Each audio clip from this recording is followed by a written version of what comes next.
Natalia works full-time and goes to nursing school full-time. She's busy, but when she talks about it all, she smiles. I want to make the difference and help a lot of people. Help children is my main goal. I've always loved children. Natalia's a nice person. What happened to her during the middle of the night was not so nice. I got my car towed. When Natalia got to her condo complex, she hung her parking pass on the rear view mirror, then went to sleep. My dog actually woke me up.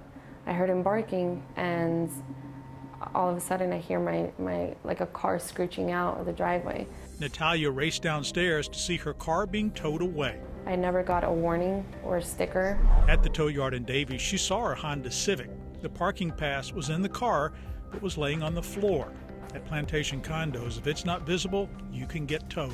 I had to pay $121 just to get my car released.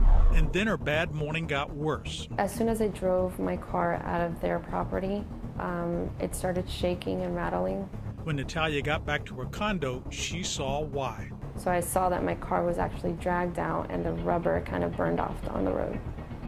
The tow truck had pulled her car from behind across the parking lot, damaging the two front tires. I recently purchased my tires brand new. Natalia took it to a mechanic who told her she would need 2 new tires. Throw in his fee and the cost of towing, and it was an expensive night for Natalia. $648. She called the tow company to ask them to pay for the damage. She told me any issues again had to be discussed with my property manager. Natalia called the property manager. She also told me that any problems or damages caused by the towing company had to be discussed with the towing company. Back and forth. She filed a complaint with the state, with Broward County, and got nowhere. This towing company is damaging our property, and that's more money out of our pockets. Well, Howard, the tow company told Natalia they're not responsible for the damage to her car. Are they? In all likelihood, yes. The law requires a tow company to use what's called reasonable care, and if they do not, they have to pay for any damage that occurs. Since they did not do that in this case, they have to pay for the damage. As for reimbursing her for the tow, since the parking pass fell on the floor, the tow is legal and she has to pay for that, but not for the damage.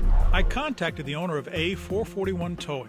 She told me they did not damage Natalia's car and weren't paying for anything. She added, even if there was damage, it was a non-consent towing, and by law, they're not responsible for any damage. Howard says that's absolutely wrong, and A441 Towing is responsible. We say it a lot, but the best thing for Natalia to do is take the tow company to small claims court. If she wins, and she probably will, not only will they have to pay for the damage, they have to pay for her court costs. Natalia isn't sure if she'll go to small claims court, but she is going to make sure that parking pass stays on her rear view mirror. It's just very frustrating that, we have to go through that as owners. Now, if you don't like the way the tow company your association hired works, there is another solution. Complain to the board to get them to cancel the contract if the tow company is damaging cars, or don't renew the contract when it comes up. And if the tow company thinks they're going to lose the contract, it might convince them to pay for the damage they cause. Tired of a problem that's dragging you around, ready to see it towed away? Park it with us and permit us to take a pass at it. Will this help me, Howard and Patrick Frazier, 7 News.